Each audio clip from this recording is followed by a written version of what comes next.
आ गए हैं BSc BEd third year का paper first cell biology and genetics, जो कि हम प्रीवियस ईयर का क्वेश्चन पेपर है डिटेल सॉल्यूशन के साथ आपको करवाएंगे। तो आज हम इसका पार्ट ए देखेंगे, जिसका फर्स्ट क्वेश्चन है name any two double membranous organelle in a cell along with their discover, यानी कि दोहरी झिल्ली युक्त कोशिकांग जो है किसमें पाए जाते हैं और उनकी खोज किसने की। तो सबसे फर्स्ट जो है वो है माइटोकॉन्ड्रिया।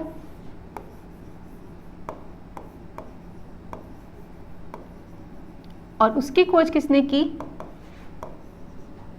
तो इसकी खोज की कार्ल बेंडा ने।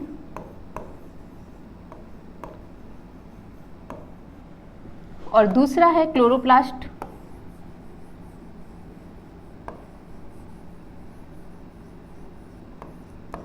यानी कि हरित लवक, जिसकी खोज किसने की? जूलियस वॉन सैक ने की। अब माइटोकॉन्ड्रिया जो है हमने स्टार्टिंग से पढ़ा है, माइटोकॉन्ड्रिया क्या करता है? एनर्जी का प्रोडक्शन करता है सेल्यूलर रेस्पिरेशन के दौरान, यानी कि कोशिकीय श्वसन के दौरान ऊर्जा का उत्पादन करता है। और क्लोरोप्लास्ट हम बचपन से पढ़ते आ रहे हैं कि वो क्या करता है? फूड सिंथेसिस में हेल्प करता है प्रकाश संश्लेषण के दौरान, यानी कि फोटोसिंथेसिस के द्वारा। ठीक है, नेक्स्ट क्वेश्चन हमारा है what are astral and anastral spindle fibre, यानी कि तर्कु तंतु जो है वो कितने प्रकार के हैं? तो दो प्रकार के हैं, एस्ट्रल फाइबर और एनेस्ट्रल फाइबर।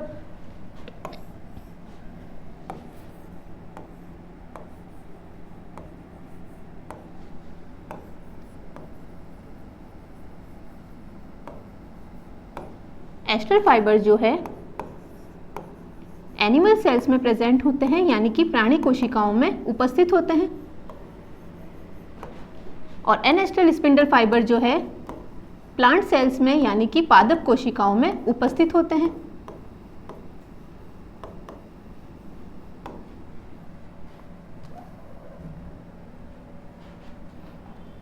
इनको हम स्ट्रक्चर से देखेंगे सबसे पहले। तो एस्ट्रल फाइबर जो है सेंट्रियोल के चारों ओर पाए जाते हैं, यानी कि तारक केंद्र के चारों ओर जो है एस्ट्रल फाइबर पाए जाते हैं।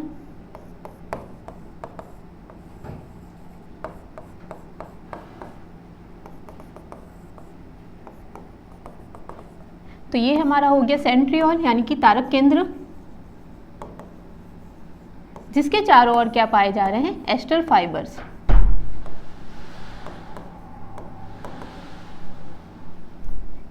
ये हो गई माइक्रोट्यूब्यूल्स, यानी कि सूक्ष्म नलिकाएं। और इस पे क्या उपस्थित होंगे?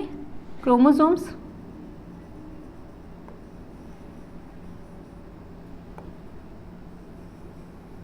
यानी कि गुणसूत्र। और ये हमारा हो गया काइनेटोकोर।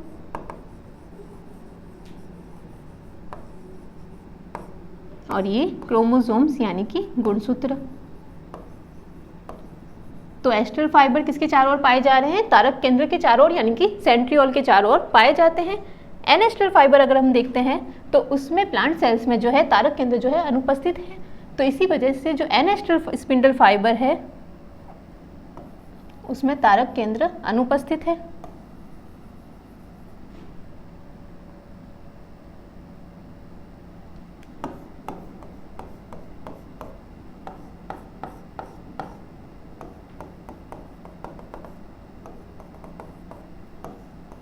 तो ये हमारे हो गए एनेस्ट्रल स्पिंडल फाइबर, जो कि किस में उपस्थित है? प्लांट सेल्स में, यानी कि पादप कोशिकाओं में उपस्थित है। और ये हो गए क्रोमोसोम्स। ठीक है, तो ये हमने पढ़ा क्वेश्चन सेकंड, जिसमें कि हमने एस्ट्रल फाइबर और एनेस्ट्रल स्पिंडल फाइबर जो है वो देखा। क्वेश्चन थर्ड है हु डिस्कवर्ड जेनेटिक कोड, यानी कि आनुवंशिक कोड की खोज किसने की? तो आनुवंशिक कोड की खोज किसने की? मार्शल निरेनबर्ग ने की।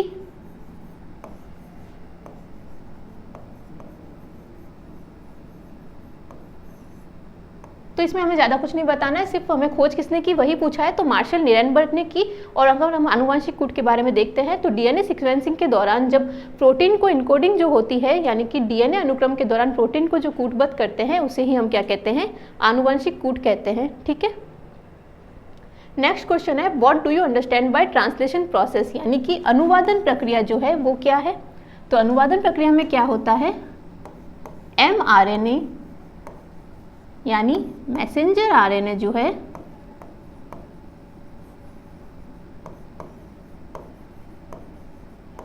वो किस में कन्वर्ट होगा, किस में बदलेगा, प्रोटीन में। इसी प्रोसेस को हम क्या कहते हैं, ट्रांसलेशन प्रोसेस या अनुवादन प्रक्रिया कहेंगे। और ये प्रोसेस कहाँ पे देखा जाता है, तो ये कोशिका के कोशिका द्रव्य में यानी कि सेल के साइटोप्लाज्म में ये पूरी प्रक्रिया संपन्न होती है। और ये जो है तो प्रोटीन सिंथेसिस यानी कि प्रोटीन के संश्लेषण के लिए आवश्यक प्रक्रम है। नेक्स्ट क्वेश्चन हमारा है व्हाट इज काइजमेटा, यानी कि काइजमेटा क्या है। तो काइजमेटा जो है, सबसे पहले हमने बचपन से हम पढ़ते आ रहे हैं कि जो विभाजन जो है, डिवीजन जो है वो दो तरह के हमने पढ़े हैं। फर्स्ट हमने पढ़ा माइटोसिस यानी कि समसूत्री विभाजन, दूसरा हमने क्या पढ़ा, मियोसिस यानी अर्धसूत्री विभाजन पढ़ा। मियोसिस में हमने 11th क्लास में देखा होगा आपने कि मियोसिस में हमने स्टेजेस पढ़ी, prophase, metaphase, anaphase and last क्या है, टीलोफेज। अब ये जो काइजमेटा है प्रोफेज स्टेज में जो है देखा जाता है, और उसकी कौन सी सब स्टेज में देखा जाता है, डिप्लोटीन सब स्टेज में। तो हमने कितनी सब स्टेजेस देखी प्रोफेज की, leptotene, zygotene, pachytene, diplotene and diakinesis सब स्टेजेस जो है हमने देखी है। और काइजमेटा जो है डिप्लोटीन सब स्टेज में देखा जाता है। अब काइजमेटा है क्या, तो काइजमेटा में क्या होता है कि मेल गैमेट और फीमेल गैमेट के जो क्रोमोसोम्स हैं वो आपस में क्या करेंगे, क्रॉसिंग ओवर करेंगे, यानी कि जीन विनिमय होगा उन दोनों के बीच में। और उनमें इनके कौन से क्रोमेटिड करेंगे crossing over, non sister chromatid. ये क्या है, नॉन सिस्टर क्रोमेटिड।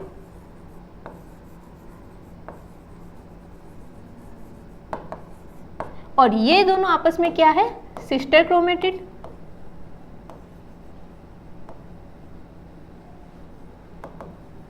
तो दो क्रोमोसोम मेल गैमेट और फीमेल गैमेट के आपस में जब क्रॉसिंग ओवर करेंगे तो एक एक्स शेप्ड स्ट्रक्चर बनता है।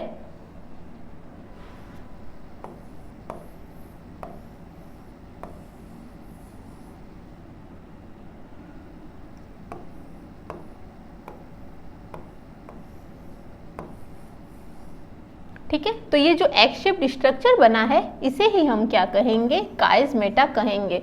और इस दौरान क्या होगा, जेनेटिक मटेरियल यानी कि आनुवंशिक जो सामग्री है वो क्या होगी, एक्सचेंज होगी इन दोनों के बीच में, और यही एक्स शेप्ड स्ट्रक्चर क्या कहलाएगा, काइजमेटा कहलाता है। ठीक है, तो ये हमने पढ़ा काइजमेटा के बारे में। नेक्स्ट हमारा क्वेश्चन है डिफाइन द सेल साइकिल, यानी कि कोशिका चक्र का क्या है। तो कोशिका चक्र कहाँ पे देखा जाता है, यूकैरियोटिक सेल्स में।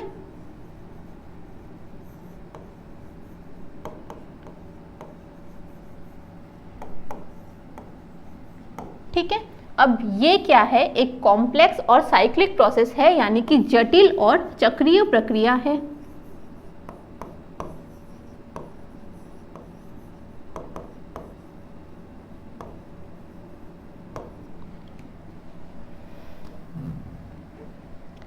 अब हम कोशिका चक्र अगर देखते हैं तो ये हो गया सेल साइकिल, जिसमें सबसे जो बड़ी अवस्था होगी वो क्या होगी, G1 स्टेज, क्योंकि इसमें क्या करेगी, कोशिका ग्रोथ करेगी। ये हो गई S फेज, ये हो गई G2 फेज और ये हो गई M फेज। ठीक है, तो हमने कोशिका चक्र की कितनी स्टेजेस देखी, G1 phase, S phase, G2 phase और M फेज देखे। G1 फेज को क्या कहते हैं, गैप 1 फेज भी कहते हैं। इसे हम कहते हैं सिंथेटिक फेज।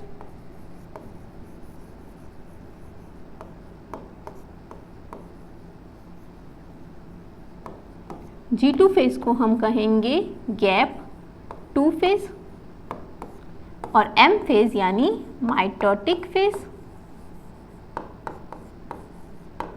अब G1 फेज में क्या होगा कि कोशिका जो है अपने आप को वृद्धि करेगी उसकी। S फेज में क्या होगा, डीएनए का रेप्लिकेशन होगा यानी कि डीएनए का प्रतिकृतिकरण होगा।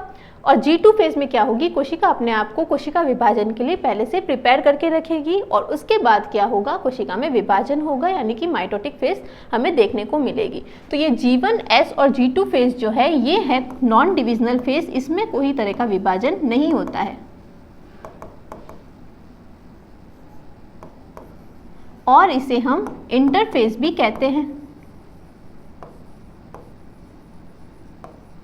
केवल M फेज यानी कि माइटोटिक फेज में जो है विभाजन होगा और उसे ही हम क्या कहेंगे, डिविजनल फेज कहेंगे। तो ये हमने पढ़ा कोशिका चक्र के बारे में। नेक्स्ट क्वेश्चन हमारा है what is meant buy back cross, यानी कि बैक क्रॉस क्या है। तो बैक क्रॉस में क्या होता है कि डोमिनेंट पेरेंट यानी कि प्रभावी पैतृक और रिसेसिव पेरेंट यानी अप्रभावी पैतृक के बीच में क्या होगा, क्रॉस होगा। डोमिनेंट यानी कैपिटल टी और रिसेसिव यानी स्मॉल टी के बीच में हम क्रॉस जब करवाते हैं तो हमें जो F1 हाइब्रिड मिलता है यानी F1 संकर जो मिलता है वो हमें क्या मिलता है, कैपिटल टी स्मॉल टी हमें मिलता है। ठीक है, अब हम इस कैपिटल टी स्मॉल टी का जब फिर से क्रॉस किससे कराएंगे, डोमिनेंट पेरेंट से करवाएंगे। इस कैपिटल टी स्मॉल टी का क्रॉस हमने किससे कराया, डोमिनेंट पेरेंट से जब करवाया तो अब हमें जो जनरेशन मिली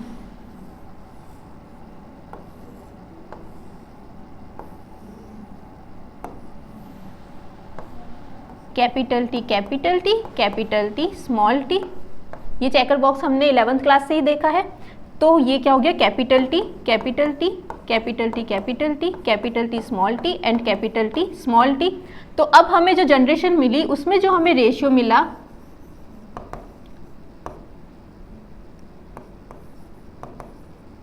वो क्या मिला, प्योर टॉल और हाइब्रिड टॉल का क्या मिला, 1:1 मिला। और ये क्या हो गया, हाइब्रिड टॉल यानी कि कैपिटल टी स्मॉल टी। और ये सारी जनरेशन जो है हमें क्या मिली, प्योर टॉल मिली यानी कि शुद्ध लंबी मिली। नेक्स्ट क्वेश्चन हमारा है व्हाट इज प्लियोट्रॉपी, यानी कि बहुप्रभाविता क्या है। तो pleiotropy is a genetic phenomenon. तो प्लियोट्रॉपी जो है ऐसी आनुवंशिक घटना है जिसमें कि एक सिंगल जीन जो है अफेक्ट होता है मल्टीपल ट्रेट से, यानी कि कई लक्षणों से सिंगल जीन जो है वो प्रभावित होता है, उसे ही हम क्या कहेंगे, बहुप्रभाविता कहेंगे। और उसका एग्जाम्पल क्या है, सिकल सेल एनीमिया,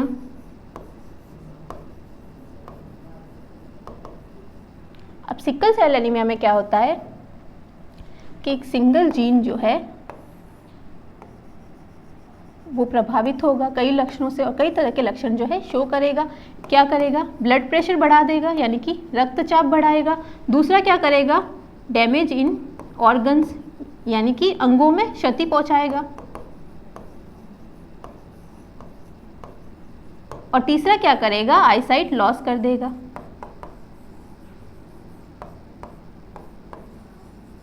तो ये क्या हुआ, प्लियोट्रॉपी यानी कि बहुप्रभाविता के बारे में। नेक्स्ट क्वेश्चन हमारा है व्हाट आर बार बॉडीज। तो बार बॉडीज क्या है, तो बार बॉडी इनएक्टिवेटेड जो है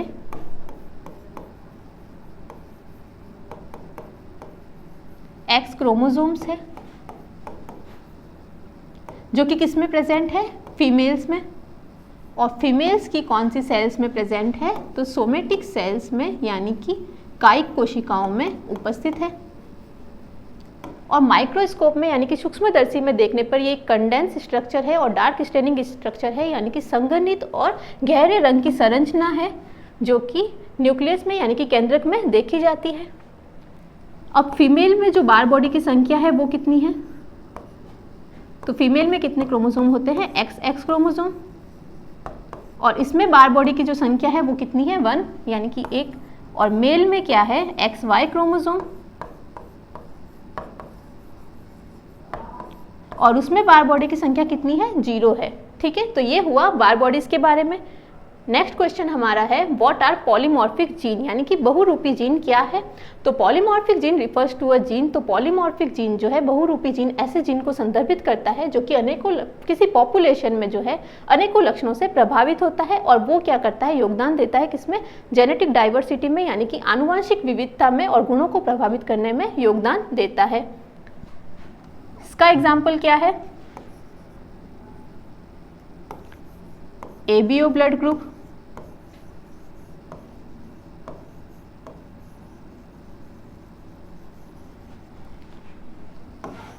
यानी कि ये कोई पॉपुलेशन है,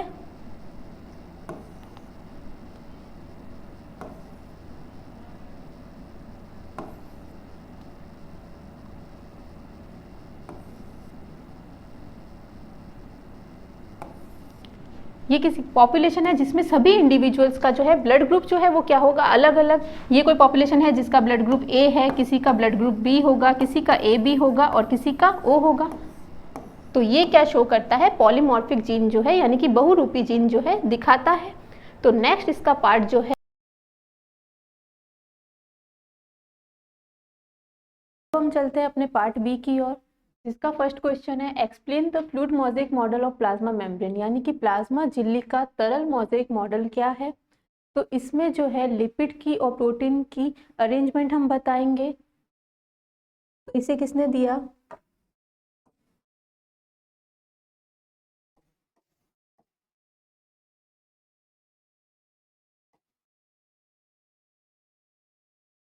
सिंगल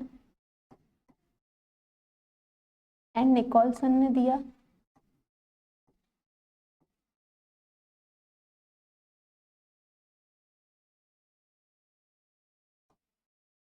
जिसमें लिपिड का जो अरेंजमेंट है वो बायोमोलिकुलर लेयर में है, यानी कि द्विआण्विक परत में।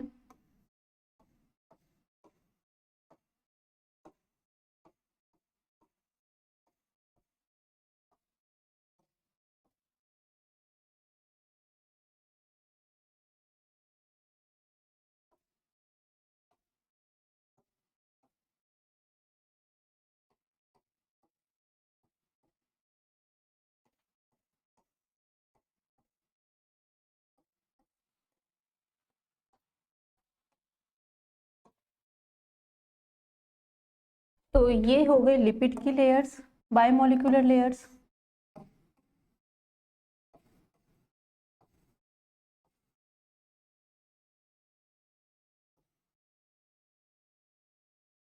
जिसमें कि ये जो है ये हाइड्रोफिलिक एंड है, यानी कि जल स्नेही, और ये जो है ये पोलर होता है यानी कि ध्रुवीय, और ये जो एंड है ये हाइड्रोफोबिक एंड है, यानी कि जल विरागी, और ये होता है नॉन पोलर।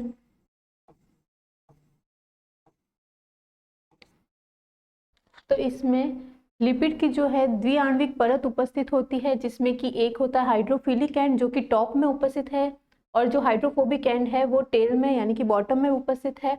और इसमें जो है प्रोटीन का अरेंजमेंट जो है वो दो प्रकार का है, एक है इंट्रिंसिक प्रोटीन और एक है एक्सट्रिंसिक प्रोटीन।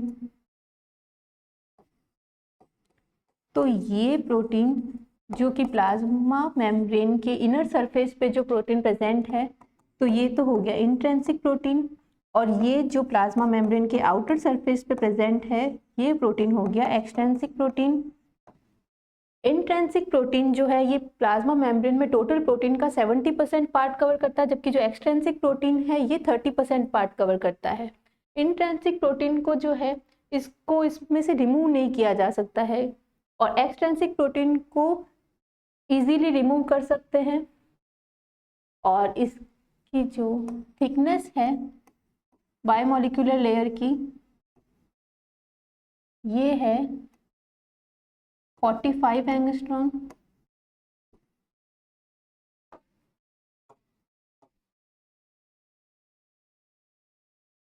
इंट्रिंसिक प्रोटीन का एग्जाम्पल है ग्लाइकोप्रोटीन,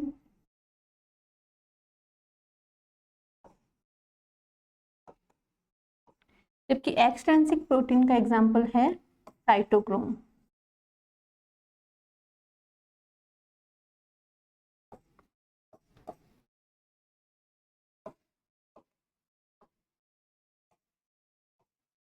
तो ये है हमारा fluid mosaic model of plasma membrane. Next question है write the structure and function of Golgi body, यानी कि गोल्जी काय की संरचना और उसके कार्य बताने हैं। तो गोल्जी बॉडी को किसने डिस्कवर किया?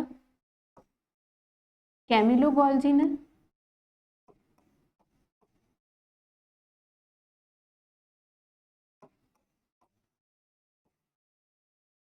उन्होंने इसकी खोज की थी। और इसे गोल्जी एपेरेटस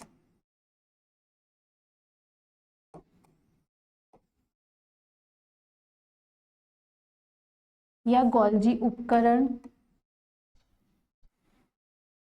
भी कहते हैं। और ये किसमें? यूकैरियोटिक सेल्स में प्रेजेंट है।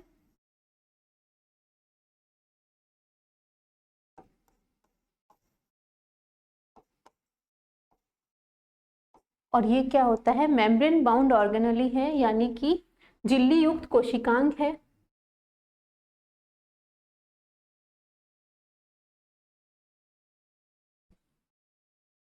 का स्ट्रक्चर हम देखें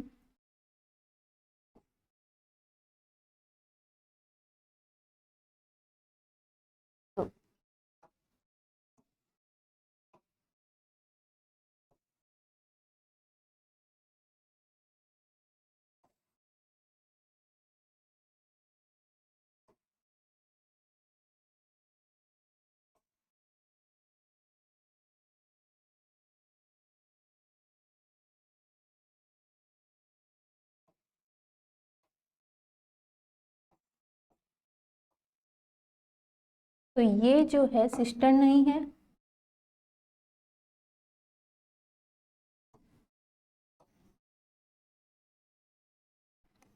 ये अप्रोक्सीमेटली 4 to 8 इन नंबर है।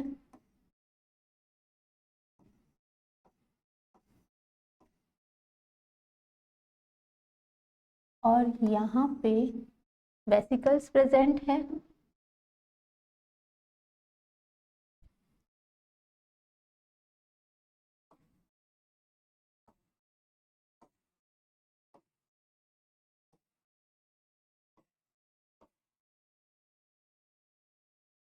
ये है हमारा मैच्योरिंग फेज।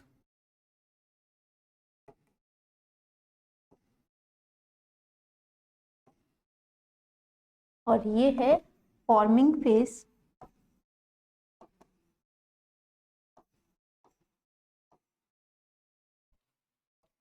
ये है सिक्रेटरी वेसिकल्स।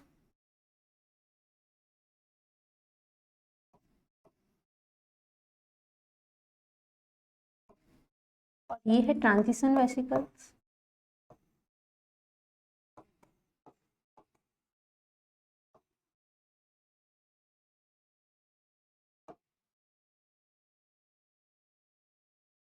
अब इन सिस्टर्न ए के बीच में जो ये गैप प्रेजेंट है, इसे हम कहेंगे इंटरसिस्टर्नल फेज।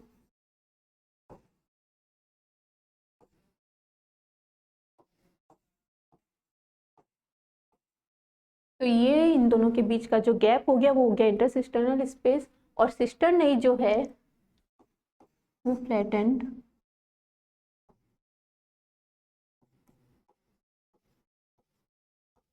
सैक लाइक स्ट्रक्चर है,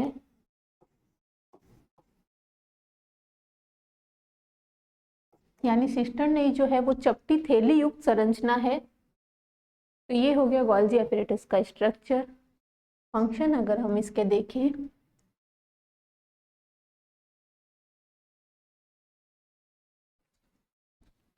तो गोल्जी एपेरेटस क्या फंक्शन करता है?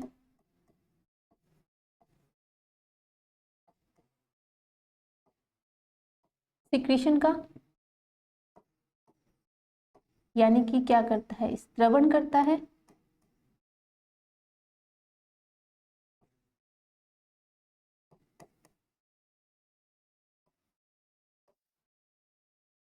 और क्या करता है, सिंथेसिस करता है।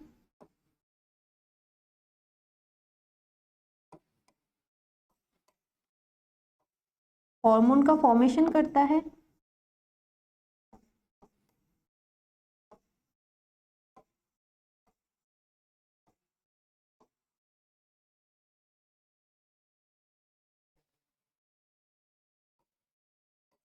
स्टोरेज करता है। और क्या करता है, एक्रोसोम का फॉर्मेशन करता है।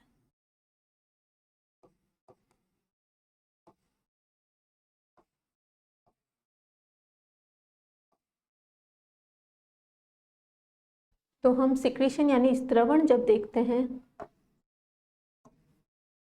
तो स्त्रवण में क्या होता है कि गोल्जी बॉडी जो है, एक्सोक्राइन ग्लैंड यानी कि जो बाह्य स्त्रवी जो ग्रंथियां हैं, उससे वो क्या करता है, एंजाइम का सिक्रीशन करता है, उसमें हेल्प करता है।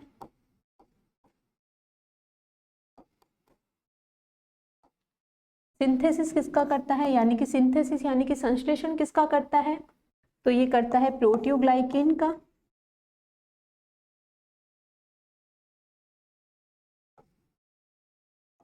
और किसका करता है, कार्बोहाइड्रेट का।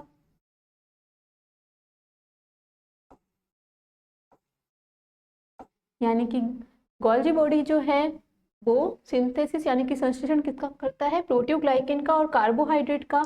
हॉर्मोन्स का फॉर्मेशन करता है किसके थ्रू, एंडोक्राइन ग्लैंड के थ्रू।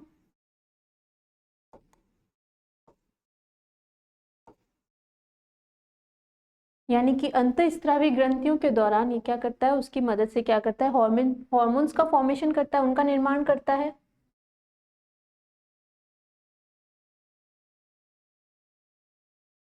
अब स्टोरेज किसका करता है, क्योंकि इसमें क्या होती है, वेसिकल्स और वैक्यूल्स उपस्थित होते हैं, यानी कि पुट्टिकाएं और रिक्तिकाएं उपस्थित होती है। उसकी मदद से क्या करता है, स्टोरेज करता है। किस किस का स्टोरेज करेगा, यॉक का, लिपिड का, और किसका करेगा, बाइल कंपोनेंट्स का या बाइल कंपाउंड्स का,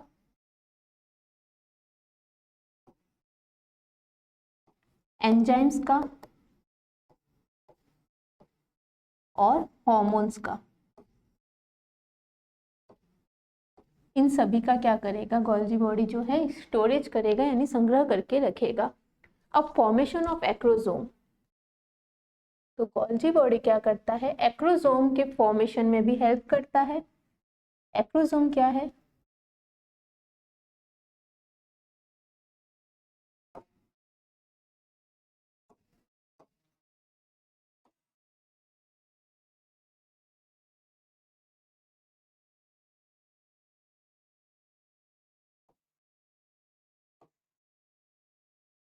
ये स्पर्म है।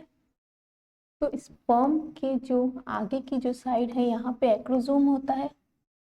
तो इसका निर्माण कौन करता है, गोल्जी बॉडी करता है। और ये एक्रोसोम क्या कार्य करता है, तो ये क्या करता है कि सेल मेम्ब्रेन यानी कि फीमेल की जो सेल मेम्ब्रेन है, एग मेम्ब्रेन है, उसको क्या करेगा, ये अंड झिल्ली को क्या करेगा, पेनिट्रेट करेगा, यानी उसे विघटित करके क्या करेगा, स्पर्म उसमें एंटर होगा उसकी वजह से। तो एक्रोसोम में क्या है, एंजाइम्स उपस्थित है, जिसकी मदद से ये कार्य होता है। तो ये सभी कार्य कौन करेगा, गोल्जी बॉडी करेगा। What are different kinds of replication fork, यानी कि प्रतिकृति द्विशाख के प्रकार कौन कौन से हैं, तो पहला प्रकार कौन सा है,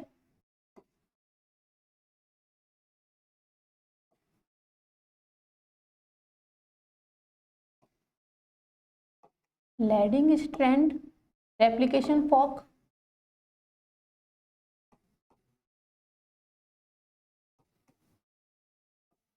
यानी कि लैडिंग रज्जु प्रतिकृति द्विशाख।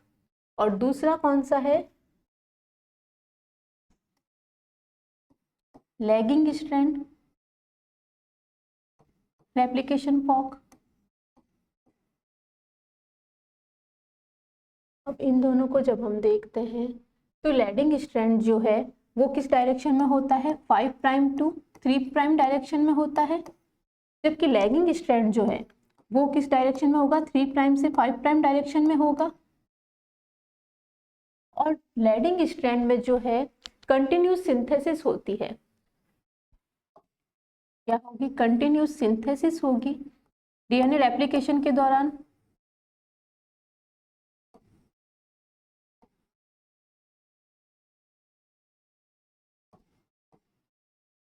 जबकि लैगिंग स्ट्रैंड में क्या होगी, डिसकंटिन्यूस सिंथेसिस होगी, यानी कि इसमें जो है फ्रैगमेंट्स बनेंगे, यानी कि कई छोटे छोटे खंड बनेंगे।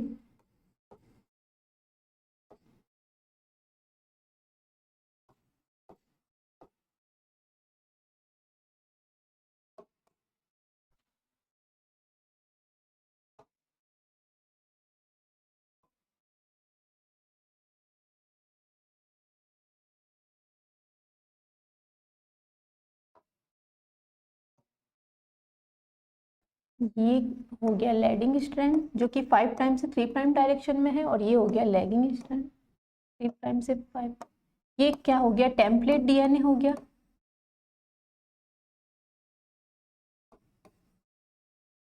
अब लैगिंग स्ट्रैंड कौन सी डायरेक्शन में होगा, 5 प्राइम से 3 प्राइम डायरेक्शन में।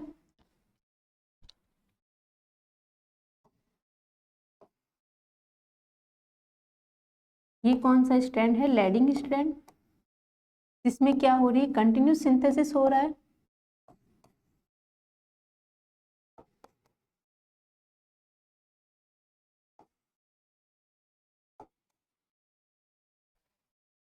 और ये है लैगिंग स्ट्रैंड।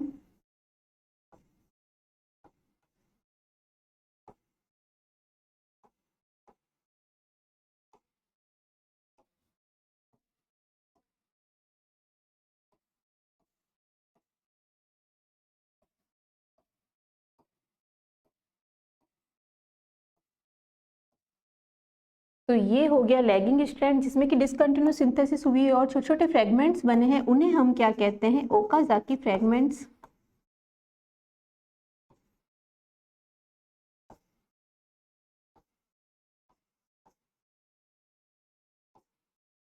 तो ये हो गए ओकाजाकी फ्रेगमेंट, और ये हो गया हमारे रेप्लिकेशन फॉक्स के प्रकार।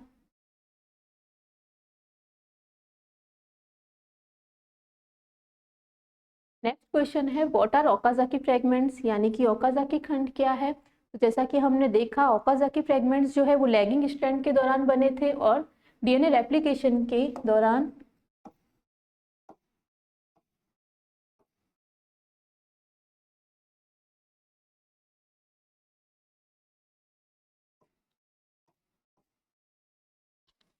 इसमें बनेंगे लैगिंग स्ट्रैंड में, क्योंकि उसमें क्या हुई, डिसकंटिन्यूस सिंथेसिस होता है। और लैगिंग ये क्या, ओकाजाकी फ्रेगमेंट्स का क्या होता है, फॉर्मेशन होता है, और ये किस डायरेक्शन में होता है, 3 प्राइम टू 5 प्राइम डायरेक्शन में।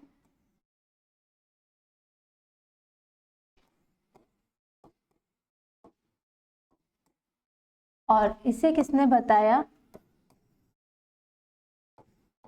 रियाजी ओकाजाकी ने इससे सबसे पहले देखा,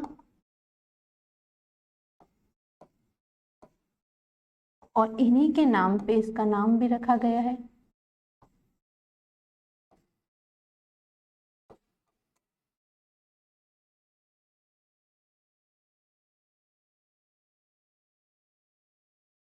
अब ये होता क्या है, तो डीएनए रेप्लिकेशन में क्या होता है कि डबल स्ट्रैंडेड डीएनए जो है वो अनकॉइल्ड या अनवाइंड होके क्या करता है, इंडिविजुअल स्ट्रैंड बनाता है।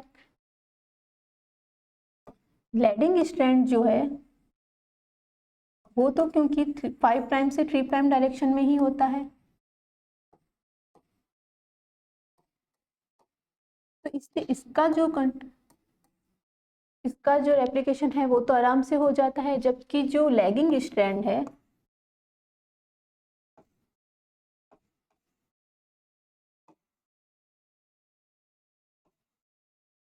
वो किस डायरेक्शन में होता है, 3 प्राइम से 5 प्राइम डायरेक्शन में।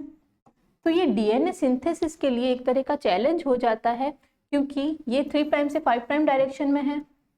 तो अब उसके लिए क्या होगा कि अब इस पे कौन वर्क करेगा, आरएनए प्राइमर सबसे पहले वर्क करेगा।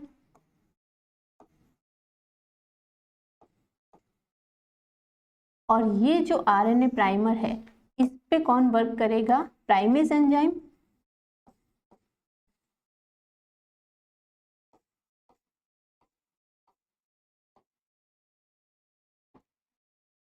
सबसे पहले यही वर्क करेगा, फिर करेगा DNA polymerase third enzyme work.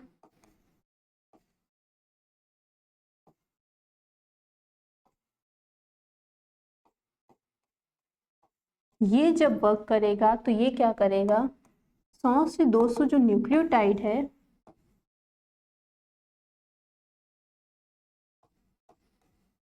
वो क्या करेगा कि आरएनए प्राइमर पे ऐड कर देगा।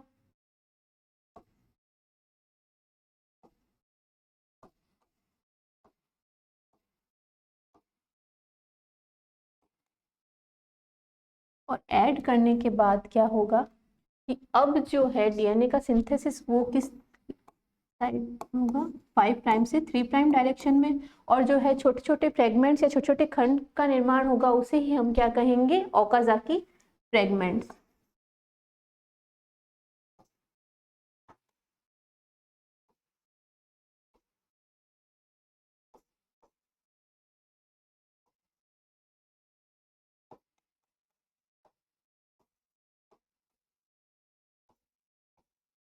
इन्हीं फ्रेगमेंट्स को हम क्या कहेंगे, ओकाजाकी फ्रेगमेंट्स या ओकाजाकी खंड कहेंगे। जैसे कि डायग्राम हमने पहले ही देखा है।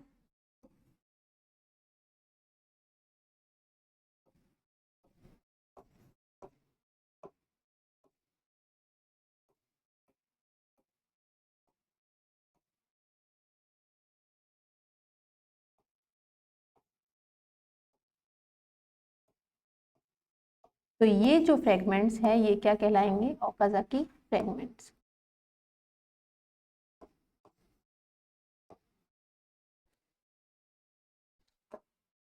नेक्स्ट क्वेश्चन है, what is the significance of crossing over. Gene विनिमय का क्या महत्व है। तो क्रॉसिंग ओवर हम किस स्टेज में देखते हैं, क्रॉसिंग ओवर हम मियोसिस यानी कि अर्धसूत्री विभाजन की प्रोफेज फर्स्ट में देखते हैं।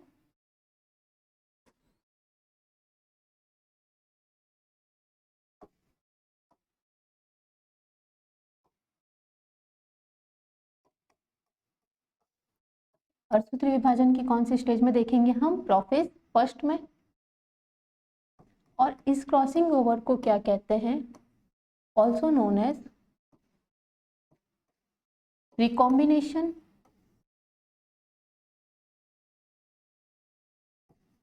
या पुनर्संयोजन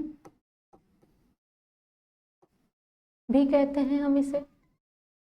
अब इसका महत्व क्या है, तो अब इसका महत्व क्या है कि ये क्या करता है, जेनेटिक डाइवर्सिटी लाता है यानी कि आनुवंशिक विविधता लाता है। वो कैसे होगी कि जब दो होमोलोगस क्रोमोसोम्स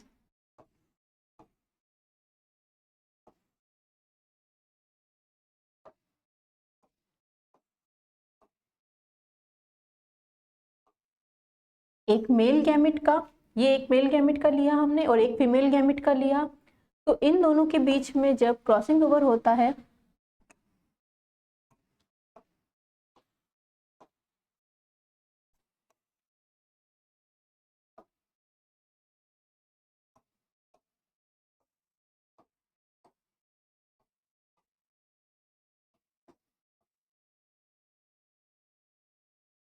तो इन दोनों के बीच में जब क्रॉसिंग ओवर होता है या जीन विनिमय जब होता है तो क्या होता है, जेनेटिक मटेरियल जो है वो एक्सचेंज होते हैं। तो उससे क्या होता है, आनुवंशिक विविधता आती है। नेक्स्ट जो जनरेशन होगी उसमें आनुवंशिक विविधता आएगी। और ये क्रॉसिंग ओवर किसके बीच में होता है, नॉन सिस्टर क्रोमेटिड्स के बीच में।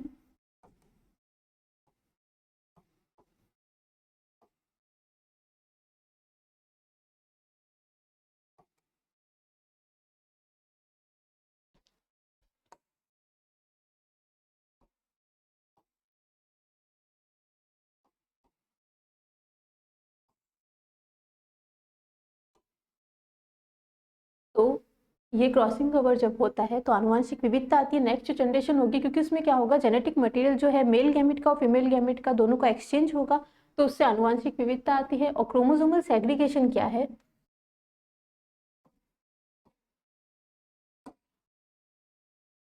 तो क्रोमोसोमल सेग्रीगेशन क्या है कि क्रोमोसोमल सेग्रीगेशन यानी कि गुणसूत्रों का पृथक्करण क्या होता है, जिसमें कि हम मेल गैमेट और फीमेल गैमेट का जब क्रॉसिंग ओवर कराते हैं तो क्या होता है कि उनके बीच में जो है जेनेटिक डाइवर्सिटी आनुवंशिक विविधता बढ़ेगी और जेनेटिक मटेरियल जो है वो एक्सचेंज होंगे। अगर ये क्रॉसिंग ओवर ही नहीं होगा तो उसमें पृथक्करण कैसे होगा, यानी कि गुणसूत्रों का पृथक्करण कैसे होगा, तो इसीलिए उसके लिए सबसे इम्पॉर्टेंट जो है वो क्या है, क्रॉसिंग ओवर होना। क्रॉसिंग ओवर जब होगा तभी गुणसूत्रों का पृथक्करण होगा। तीसरा है इवोल्यूशनरी एडेप्टेशन यानी कि विकासीय अनुकूलन। तो क्रॉसिंग ओवर जो है विकास में कैसे महत्वपूर्ण भूमिका निभाता है, तो जब हम क्रॉसिंग ओवर जब हम करते हैं तो हम क्या करते हैं, मेल गैमेट और फीमेल गैमेट के नॉन सिस्टर क्रोमेटिड्स जो है वो आपस में क्रॉसिंग ओवर करते हैं, अपने जेनेटिक मटेरियल को एक्सचेंज करते हैं, तो उनकी जो जनरेशन जो उन्हें मिलती है तो वो क्या होती है, उसमें क्या होती है, जेनेटिक डाइवर्सिटी आती है यानी कि आनुवंशिक विविधता आती है। तो वो आनुवंशिक विविधता जो आती है, तो जब एनवायरनमेंट में चेंजेस होते हैं यानी कि पर्यावरण में जब बदलाव आते हैं तो वो उसके लिए अपने आप को अनुकूलित कर लेते हैं यानी कि अडेप्ट कर लेते हैं। तो ये क्या करेंगे, अब जो न्यू जनरेशन जो हमें मिलेगी, क्योंकि उसमें क्या होंगे, जेनेटिक वेरिएशंस होंगे,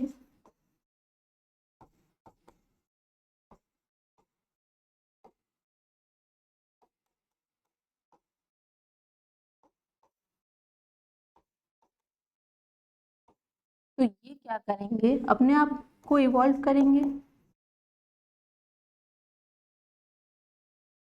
और अपने आप को अनुकूलित करेंगे। और जो इन्वायरमेंटल चेंजेस के साथ साथ जो चेंज होते हैं, जो जनरेशन चेंज होगी वही सर्वाइव कर पाएगी, और जो चेंज नहीं हो पाती है इन्वायरमेंट के अकॉर्डिंग या वातावरणीय परिस्थितियों के अकॉर्डिंग वो चेंज नहीं हो पाती है, तो वो क्या करेगी, वो सर्वाइव नहीं कर पाएगी और उसकी क्या हो जाएगी, डेथ हो जाएगी। तो सबसे इम्पॉर्टेंट जो है सर्वाइव करने के लिए क्या होता है कि हमें अपने अंदर भी चेंजेस लाने होंगे या स्पीशीज को अपने अंदर चेंजेस लाने होंगे, तभी वो सर्वाइव कर पाएगी। अगर वो चेंजेस नहीं लाती है तो वो सर्वाइव नहीं कर पाएगी और वो डेथ हो जाएगी उसकी। हम बढ़ते हैं अपने 6th क्वेश्चन की ओर, जो कि है explain the process of meiosis first, यानी कि अर्धसूत्री विभाजन की प्रोसेस फर्स्ट जो है हमें वो एक्सप्लेन करनी है। तो अर्धसूत्री विभाजन की जो प्रोसेस फर्स्ट है वो सबसे लंबी अवस्था है अर्धसूत्री विभाजन की।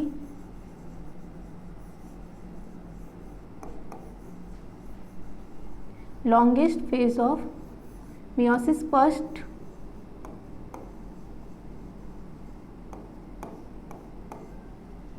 और इसकी जो सब स्टेजेस है वो कौन कौन सी है,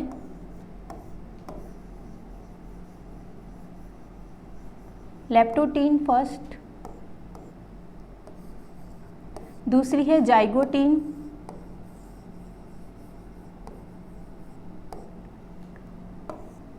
तीसरी है पैकाइटिन,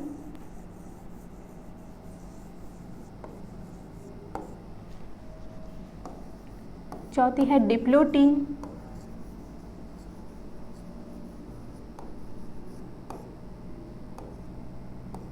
और पांचवी है डायकाइनेसिस।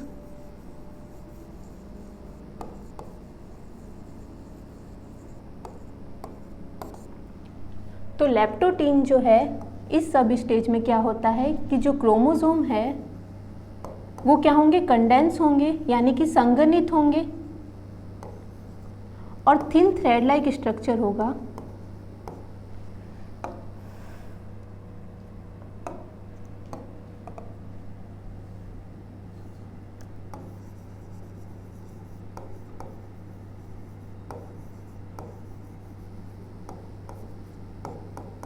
यानी कि पतले धागे नुमा संरचना होगी क्रोमोसोम की।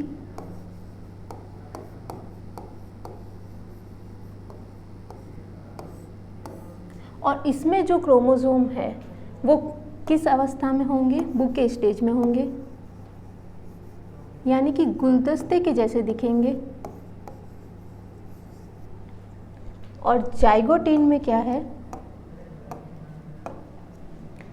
इसमें जो क्रोमोसोम है वो पेयरिंग करेंगे, यानी कि आपस में जुड़ेंगे। कौन से क्रोमोसोम जुड़ेंगे? होमोलोगस क्रोमोसोम, यानी कि समजात गुणसूत्र जो है वो आपस में क्या करेंगे? पेयर करेंगे। अब समजात गुणसूत्रों में भी कौन से गुणसूत्र आपस में पेयर करेंगे? जिनकी लेंथ सेम हो, यानी कि लंबाई सेम हो,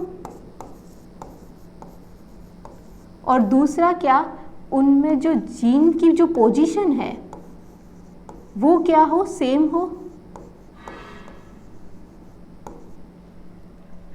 तो ये जो है वो पेयरिंग करेंगे, और ये पेयर होती किससे है? सिनेप्टोनेमल कॉम्प्लेक्स से।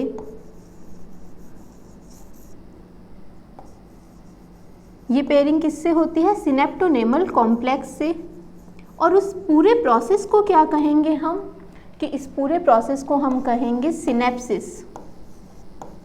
इस पूरे प्रोसेस को हम क्या कहते हैं? सिनेप्सिस कहते हैं। और इसमें जो गुणसूत्र है वो क्या कहलाते हैं? कि बाइवैलेंट और टेट्राड कंडीशन में जो है वो गुणसूत्र जो है देखे जाते हैं।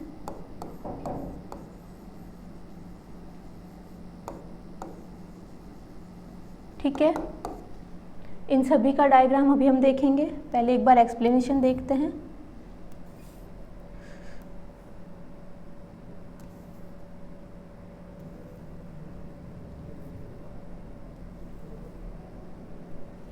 अब पैकाइटिन स्टेज अब हम देखते हैं।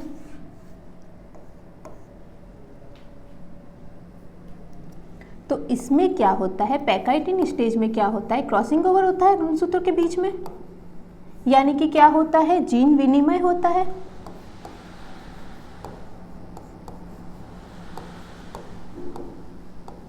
और इसे क्या कहते हैं? क्रॉसिंग ओवर को क्या कहते हैं? रिकॉम्बिनेशन भी कहते हैं।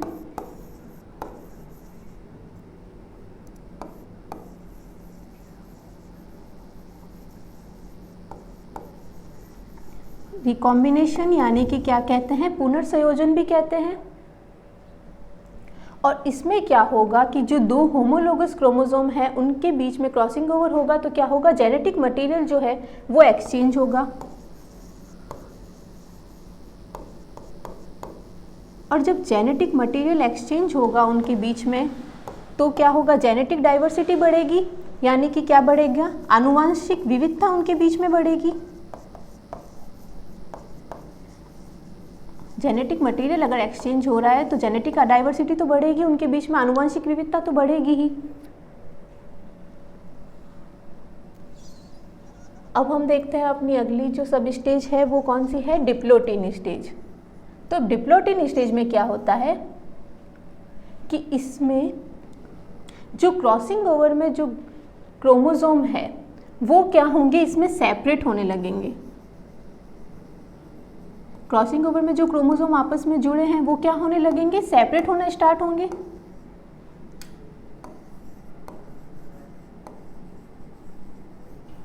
और ये जो क्रोमोसोम सेपरेट होना जब स्टार्ट होंगे तो क्या होगा कि ये एक पॉइंट पे, सिर्फ एक पॉइंट पे जो है वो जुड़े हुए रह जाएंगे, और उस पॉइंट को हम क्या कहेंगे? एक्स शेप्ड स्ट्रक्चर बनेगा वहां पर। और वो एक्स शेप्ड स्ट्रक्चर क्या कहलाएगा? वो कहलाएगा काइज़मेटा।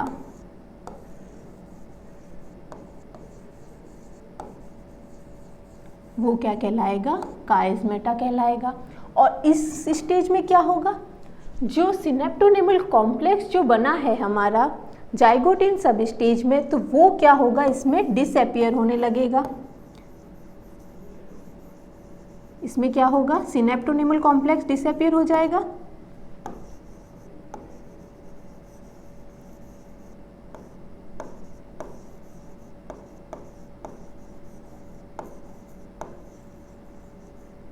ठीक है, अब है डाइकाइनेसिस स्टेज। तो ये कौन सी स्टेज है? ये हमारे प्रोफेस फर्स्ट की जो है सबसे लास्ट स्टेज है, लास्ट सब स्टेज है, लास्ट सब स्टेज ऑफ प्रोफेस फर्स्ट।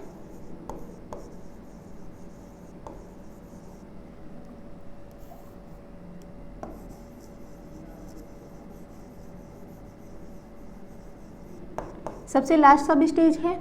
और इसमें क्या होगा कि जो हमारे लेप्टोटीन स्टेज में जो है केंद्रकीय आवरण जो है यानी कि जो न्यूक्लियर एनवेलप जो है डिसइंटीग्रेट होना स्टार्ट हो जाता है, यानी कि जो विघटित होना स्टार्ट हो जाता है, तो वो अभी इस स्टेज में क्या होगा कि डायकाइनेसिस स्टेज में जो होगा ये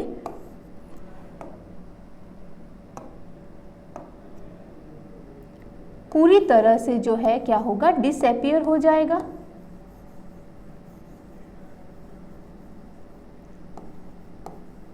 डिसअपीयरेंस ऑफ न्यूक्लियस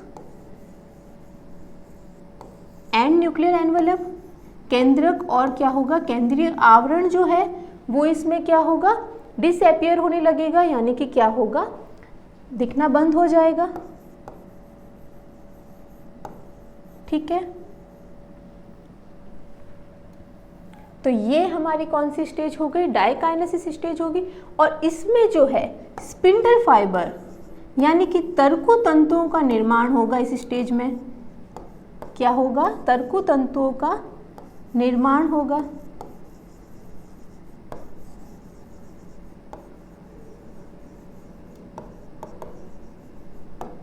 ठीक है, तो ये हमारी हो गई सभी स्टेजेस ऑफ प्रोफेस फर्स्ट। अब अगर हम इनका डायग्राम देखते हैं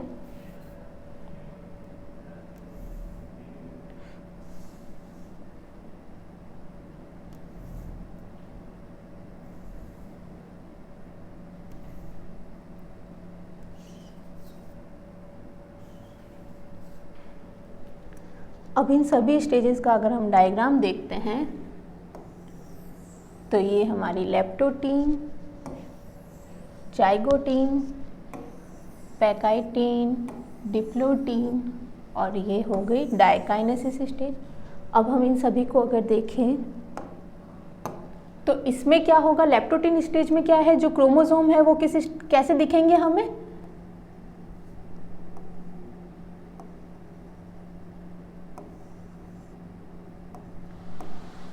वो किस स्टेज में दिखेंगे। तो ये कौन सी स्टेज हो गई हमारी लेप्टोटीन। जाइगोटीन में क्या होगा कि क्रोमोसोम के बीच में क्या होगा सिनेप्टोनेमल कॉम्प्लेक्स बनेगा।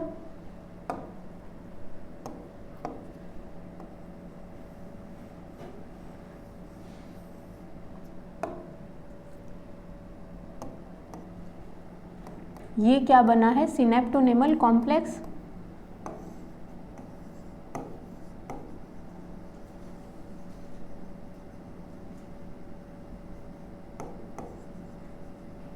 और इस पूरे प्रोसेस को हम क्या कहेंगे सिनेप्सिस।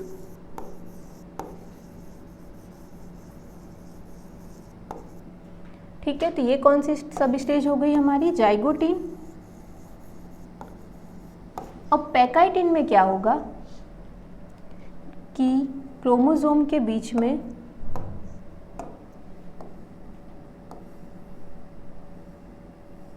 अब क्या होगा क्रॉसिंग ओवर होगा।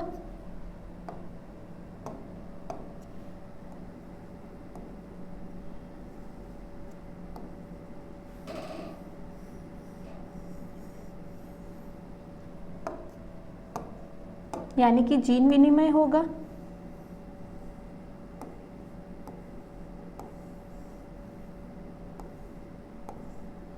अब जब क्रॉसिंग ओवर होगा तो इनके बीच में क्या होगा जेनेटिक मटेरियल जो है वो एक्सचेंज होगा।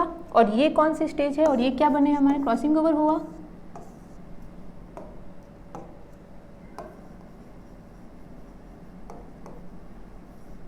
ये कौन सी सब स्टेज हो गई पैकाइटीन। डिप्लोटीन में क्या होगा कि एक इनके बीच में जो क्रॉसिंग ओवर हुआ है अब ये क्या होगा कि ये एक जो पॉइंट है सिर्फ वहीं से अटैच रह जाएगा, बाकी जगह से क्या हो जाएगा सेपरेट हो जाएगा। सिर्फ ये इस एक पॉइंट पे जो है जुड़ा हुआ रहा, बाकी जगह से क्या हो गया सेपरेट हो गया। और अब ये जो एक्स शेप्ड स्ट्रक्चर बना है इसे हमने क्या कहा काइज़मेटा। और सिनेप्टोनेमल कॉम्प्लेक्स जो है वो इसमें क्या हो गए डिसअपीयर हो गए। ये कौन सी हो गई डिप्लोटीन सब स्टेज हो गई।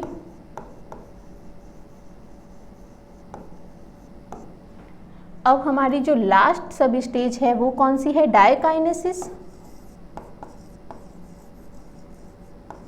अब इसमें क्या होगा कि जो न्यूक्लियर एनवेलप है यानी कि जो केंद्रीय आवरण है वो अब क्या होगा, इसमें डिसअपीयर हो जाएगा।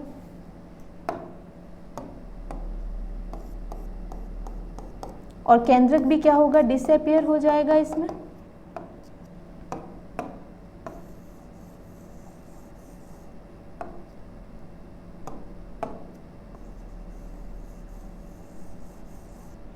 ठीक है, तो ये हमारा हो गया प्रोफेस फर्स्ट पूरा। नेक्स्ट क्वेश्चन की ओर बढ़ते हैं।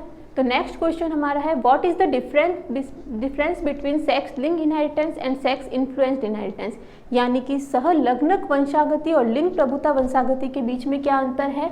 तो सेक्स लिंक्ड इनहेरिटेंस यानी कि सहलग्नक वंशागति क्या है, इसमें जो जीन्स है वो कहाँ पर लोकेटेड होते हैं, सेक्स क्रोमोसोम के ऊपर लोकेटेड होते हैं। और सेक्स क्रोमोसोम कौन से हैं, एक्स और वाई क्रोमोसोम। तो ये जो इस पे जो जीन है वो कहाँ पे लोकेटेड होंगे, एक्स और वाई क्रोमोसोम में। जबकि सेक्स इन्फ्लुएंस्ड इनहेरिटेंस यानी कि लिंग प्रभुता वंशागति में जो है वो जीन्स जो है वो सेक्स क्रोमोसोम यानी कि एक्स और वाई क्रोमोसोम के अलावा किसी भी क्रोमोसोम पर उपस्थित हो सकते हैं, पर सेक्स क्रोमोसोम पर उपस्थित नहीं होंगे, यानी कि लिंग गुणसूत्र पे ये उपस्थित नहीं होंगे। सेकेंड डिफरेंस है कि सेक्स लिंक्ड इनहेरिटेंस जो है वो मेल और फीमेल में different pattern of inheritance show करता है। और ये डिफरेंट पैटर्न ऑफ इनहेरिटेंस क्यों शो करता है, क्योंकि मेल्स में जो है वो कितने एक्स क्रोमोसोम होते हैं, एक एक्स क्रोमोसोम होते हैं, जबकि फीमेल में कितने एक्स क्रोमोसोम होते हैं, दो एक्स क्रोमोसोम होते हैं। तो ये क्या करते हैं, डिफरेंट पैटर्न शो करते हैं वंशागति में। जबकि सेक्स इन्फ्लुएंस्ड इनहेरिटेंस में क्या होता है कि इसमें जो है The inheritance pattern of sex influenced state is autosomal, means both males and females can inherit and express their traits। मतलब कि जो मेल है, नर और मादा दोनों ही अपने जो गुणों को है, अपने लक्षणों को जो है वो वंशागति में ट्रांसफर करते हैं।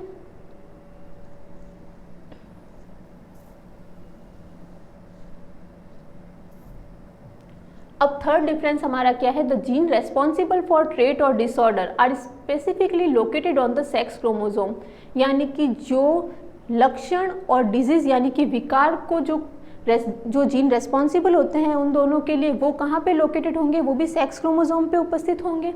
जबकि इसमें जो है सेक्स क्रोमोसोम के अलावा किसी भी क्रोमोसोम पे उपस्थित हो सकते हैं, पर सेक्स क्रोमोसोम पर उपस्थित नहीं होंगे इसमें। और इसमें क्या है, सेक्स लिंक्ड इनहेरिटेंस में क्या होता है, criss cross inheritance pattern show होता है। क्रिस क्रॉस इनहेरिटेंस पैटर्न क्या होता है कि इसमें क्या होता है,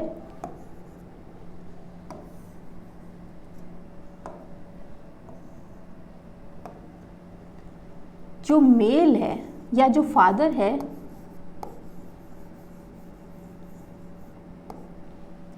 वो क्या करेगा, वो अपने लक्षणों को किसको ट्रांसफर करेगा, अपने डॉटर में। और डॉटर क्या करेगी, अब उन लक्षणों को किस में ट्रांसफर करेगी, अपनी मेल प्रोजेनी। अब डॉटर की जो मेल प्रोजेनी होगी ये उसमें अपने लक्षणों को ट्रांसफर करेगी। तो इसी पैटर्न को हम क्या कहते हैं, क्रिस क्रॉस इनहेरिटेंस पैटर्न, जो कि सेक्स लिंक्ड इनहेरिटेंस में उपस्थित होता है, जबकि सेक्स इन्फ्लुएंस्ड इनहेरिटेंस में क्या होता है, अनुपस्थित होता है। और इसका एग्जाम्पल क्या है, ड्रोसोफिला फ्लाई।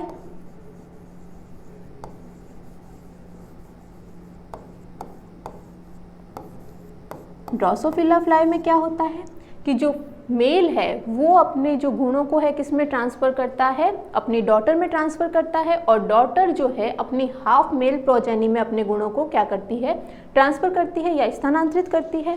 और इसका अगर हम एग्जाम्पल देखें तो इसका एग्जाम्पल है मेल पैटर्न बाल्डनेस, यानी कि गंजापन।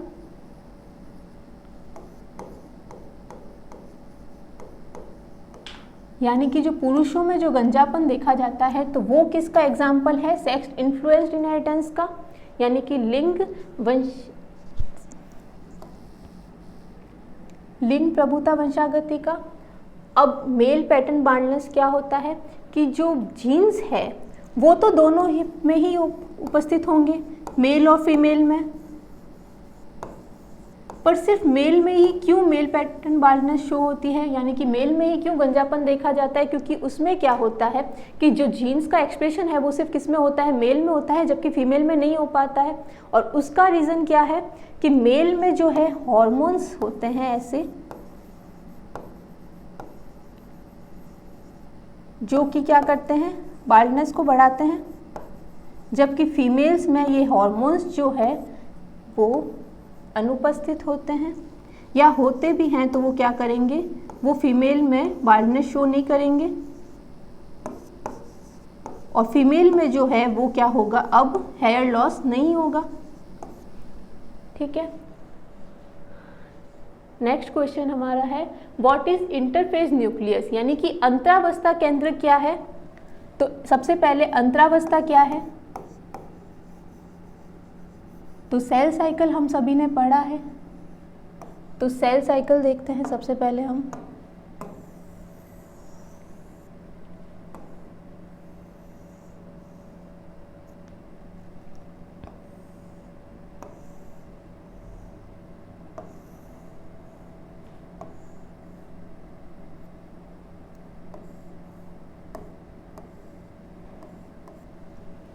तो ये हो गई हमारी जीवन स्टेज, जो कि सबसे लंबी जो है वो कौन सी अवस्था है, जीवन स्टेज है इसमें। फिर कौन सी है, एस फेज, फिर है G2, और सबसे छोटी जो है वो कौन सी है, एम फेज है।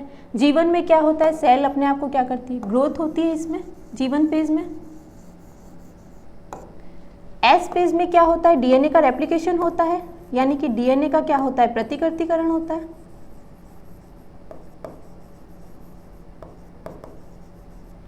G2 फेज में क्या होता है कि डिवीजन जो है उसके लिए प्रिपरेशन स्टार्ट हो जाती है, प्रिपरेशन फॉर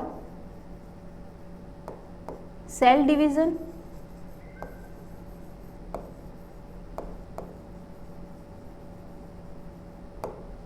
एम फेज में क्या होता है, डिवीजन होता है स्टार्ट, और एम फेज में ही पूरा क्या होता है, विभाजन जो है वो पूरा कहाँ संपन्न होता है, एम फेज में होता है।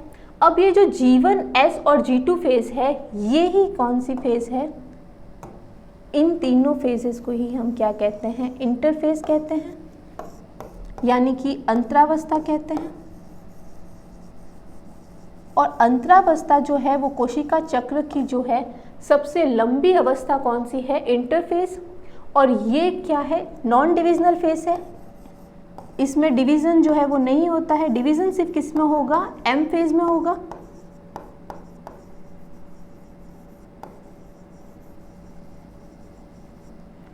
तो ये हमने देखी है अंतरावस्था पूरी।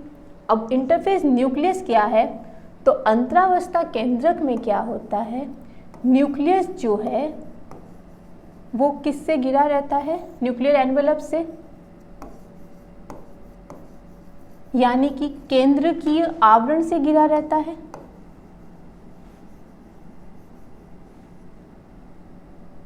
न्यूक्लियस जो है वो सराउंडेड बाय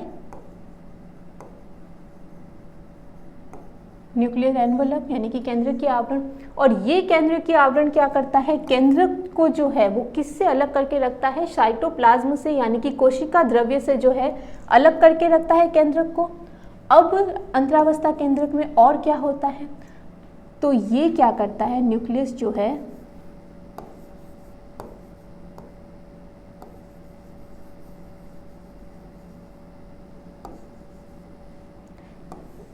कई सेलुलर प्रोसेसेस करता है, यानी कि कई कोशिकीय प्रक्रियाएं इसमें होती हैं। अब उनमें से क्या क्या होगा, इसमें डीएनए का रेप्लिकेशन होगा,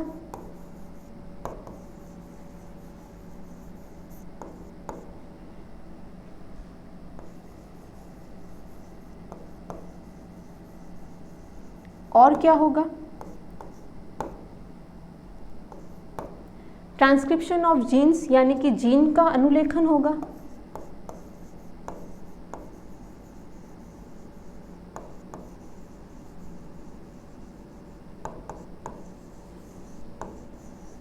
और क्या होगा, प्रिपरेशन फॉर सेल डिवीजन, यानी कि कोशिका क्या करेगी, अपने आप को विभाजन के लिए तैयार करेगी।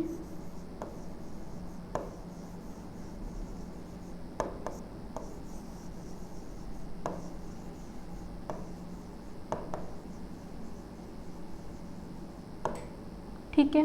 और ये जो न्यूक्लियस है वो अब अंतरावस्था में क्या होता है, हाईली एक्टिव स्टेज में होता है, यानी कि सक्रिय अवस्था में होता है, क्योंकि इसे कई सारे सेलुलर प्रोसेसेस करने हैं, कोशिकीय प्रक्रियाएं करनी है। ठीक है।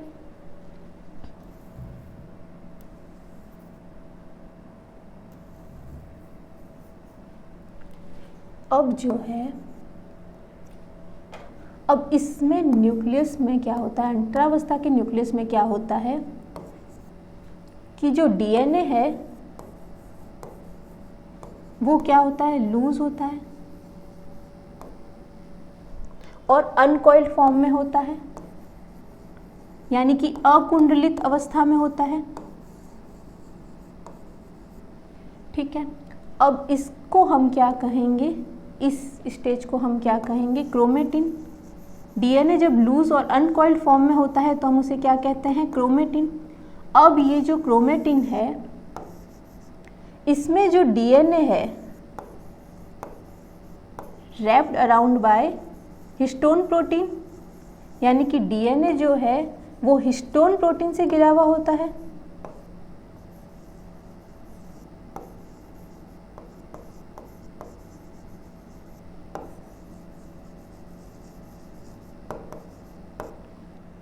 ठीक है। और इसमें क्या होता है कि जो केंद्रक है, यानी कि जो न्यूक्लियस है, उसमें कई न्यूक्लियोलाई उपस्थित होते हैं, यानी कि उपकेंद्रक उपस्थित होते हैं,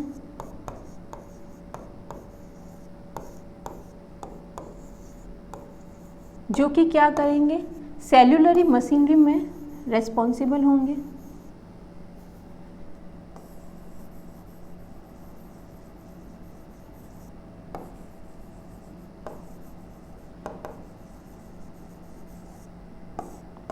ठीक है। तो ये हो गया हमारा अंतरावस्था केंद्रक। नेक्स्ट क्वेश्चन की ओर अगर हम देखते हैं तो नेक्स्ट क्वेश्चन है different between genotype and phenotype, यानी कि जीन प्रारूप और लक्षण प्रारूप में क्या अंतर है। तो the hereditary information of the organism in the form of gene in the DNA and remains the same throughout the life। तो हेरिडिटरी इंफॉर्मेशन जो है किसी ऑर्गेनिज्म में, तो वो जीन्स के रूप में कहाँ पे उपस्थित होती है, डीएनए में उपस्थित होती है, और वो जो है वो पूरी लाइफ जो है वो सेम रहती है, वो चेंज नहीं होती है।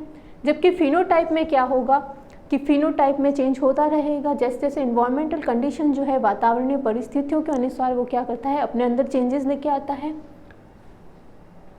जीनोटाइप जो है वो क्या करेगा, बॉडी के अंदर उपस्थित है, present inside the body as genetic material, यानी ये आनुवांशिक सूचनाओं के रूप में क्या होता है, बॉडी के अंदर उपस्थित होता है। जबकि फिनोटाइप जो है expression of gene as the external appearance, यानी कि ये कहाँ होता है उपस्थित, ये कहाँ देखा जाता है, तो ये बाहरी रूप से हम इसे देख सकते हैं। The genotype is inherited from the parents to the offspring। Gene प्रारूप जो है वो पैतृकों से संतानों में क्या होता है, वंशानुगत होता है, या उन्हें पैतृकों से संतानों को क्या है, विरासत में मिलता है। जबकि फिनोटाइप जो है वो विरासत में नहीं मिलता है पैतृकों से संतानों को।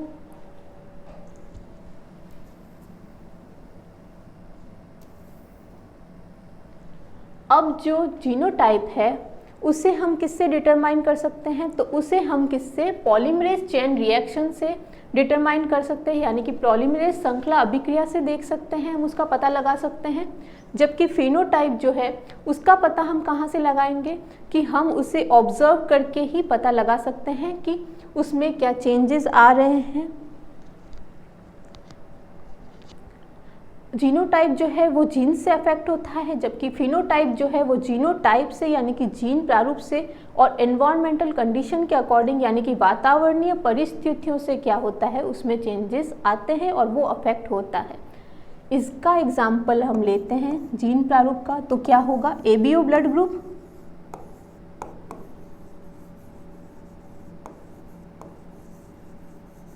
और क्या हो जाएगा, आई कलर, और हम ले सकते हैं इसमें जेनेटिक डिजीज,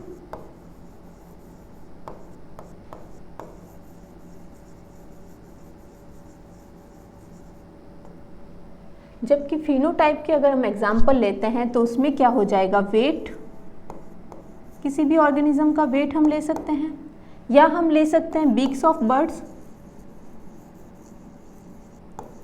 यानी कि पक्षियों की चोंच ले सकते हैं इसमें। तो अब पक्षियों की चोंच अगर हम लेते हैं तो जो बर्ड्स की जो बीक्स है तो वो किस अकॉर्डिंग अलग अलग दिखाई देती है, तो वो या तो उनके ईटिंग हैबिटेट पे, यानी कि वो किस तरह का भोजन ग्रहण कर रही है वो उस पर डिपेंड करता है कि बर्ड्स वेजिटेरियन है या नॉन वेजिटेरियन है। तो उस अकॉर्डिंग क्या होगा, उसकी बीक्स में जो है वो चेंजेस आएगा। अगर वो नॉन वेजिटेरियन है तो उसकी बीक जो होगी, उसकी जो चोंच होगी वो आगे से क्या होगी, नुकीली होगी, ताकि वो क्या कर सके, चीर फाड़ कर सके।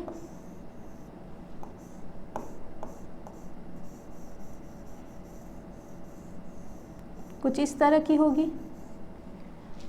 जबकि जो वेजिटेरियन है वो क्या करेंगे, वो किस पे फीड करेंगे, फ्रूट्स पे, फ्लावर पे, तो उनकी भी कुछ इस तरह की हो जाएगी। नेक्स्ट क्वेश्चन अगर हम देखते हैं, show complementary gene interaction with example, यानी कि पूरक जीन जो है वो क्या होते हैं और उसका उदाहरण क्या है। तो the complementary genes are two pairs of non allelic gene. Complementary gene जो है वो नॉन एलिलिक जीन यानी कि गैर एलिलिक जीन के जो है दो पेयर हैं, which interacts to produce only one phenotypic traits. जो क्या करते हैं, नॉन एलिलिक जीन जो है वो क्या करेंगे, आपस में इंटरैक्ट करेंगे और क्या एक फिनोटिपिक ट्रेट जो है वो प्रोड्यूस करेंगे, यानी कि एक लक्षण जो है वो दिखाएंगे। और उन दोनों जीन्स में से कोई भी एक जीन भी अगर अनुपस्थित होता है तो वो लक्षण जो है हमें नहीं दिखाई देगा।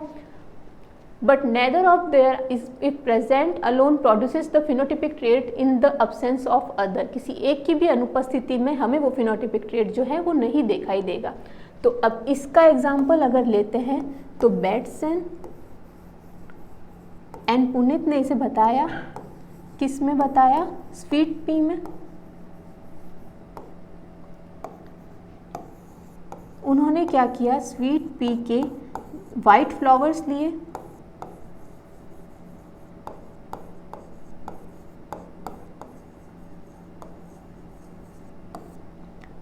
इसका अगर हम बॉटनिकल नेम देखें तो क्या हो गया, लेथाइरस ओडोरेटस।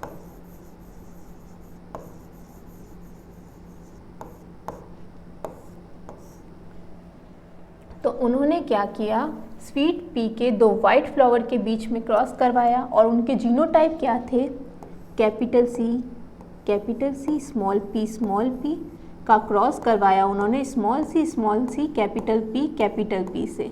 तो इनसे हमें जो मिले कैपिटल सी स्मॉल पी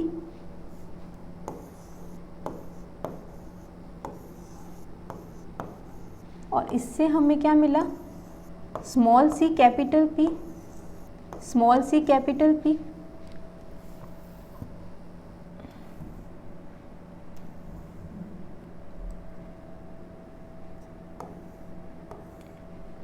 यानी कि जो हमें F1 जनरेशन मिली वो क्या मिलेगी, capital C capital P small P. ये हमें क्या मिली, F1 जनरेशन मिली, यानी कि F1 संतति मिली। अब इसका जब हम इस F1 संतति का जब हमने फिर से क्रॉस करवाया, सेल्फ ब्रीडिंग करवाई, इसकी हमने क्या कराई, self breeding.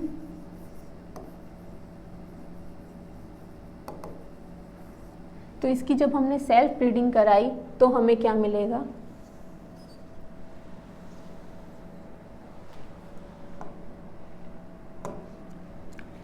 Capital C small P. हमने इसकी सेल्फ ब्रीडिंग कराई है, capital C capital P, capital C small C capital P और स्मॉल सी स्मॉल पी।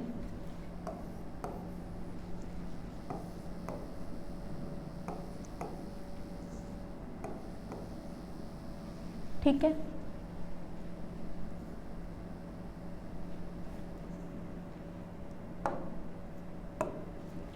तो इससे हमें क्या मिला, capital C capital C, capital P capital P, capital C capital C capital P small P.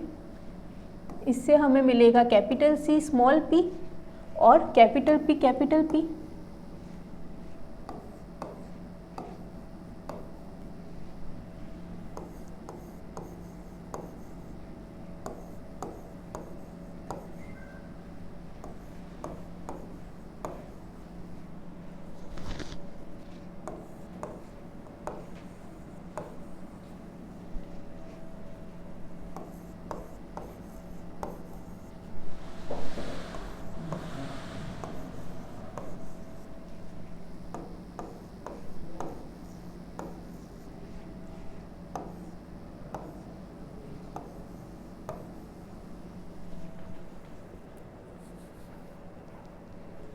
यहाँ क्या मिलेगा, capital C capital P small P, capital C small P small C capital P small P small C small P. तो अब अगर हम इनमें देखते हैं कि इनका कलर क्या आएगा, तो जो डोमिनेंट जो हमें मिलेंगे यानी कि कैपिटल सी और कैपिटल पी जो जीन्स है वो तो क्या मिलेंगे, हमें पर्पल कलर्ड मिले, यानी कि ये क्या है, पर्पल कलर्ड। इसमें भी कैपिटल सी कैपिटल पी, ये भी कौन सा है, पर्पल कलर्ड, ये है पर्पल कलर्ड, ये हमें मिला पर्पल कलर्ड, पर्पल। इसमें कैपिटल सी स्मॉल पी है, तो ये हमें क्या मिला, वाइट कलर का देखने को मिलता है। ये मिला फिर से पर्पल, ये हमें मिला वाइट कलर्ड, ये पर्पल हो गया, ये भी पर्पल हो गया, ये वाइट हो गया, ये भी वाइट हो गया, ये हो गया पर्पल वाइट वाइट, और ये भी क्या हो गया, वाइट। तो हमें पर्पल कलर कितने मिले, पर्पल कलर हमें कितने मिले, 9 मिले।